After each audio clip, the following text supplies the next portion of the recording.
In this video, I'm going to show you how to connect Kraken Pro to Kraken Wallet. Kraken Pro and Kraken Wallet are two distinct products offered by Kraken, each with a different purpose. Kraken Pro or Kraken Exchange, this is a centralized exchange platform where you buy, sell, and trade cryptocurrencies. It's where you will find order books, right?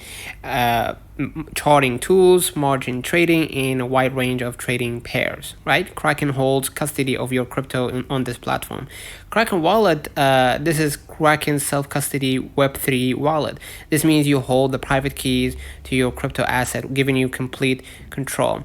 You don't connect Kraken Pro to Kraken Wallet in the same way you might link two traditional bank accounts. Instead, you link your Kraken Exchange account to your Kraken Wallet. This allows for easier and more secure transfers of crypto assets between your Kraken Exchange balance and your Kraken Wallet, where you hold custody. So basically, use your email and password in order to connect them together. So let me know in the comments if this video helped you. Don't forget to like and subscribe. See you.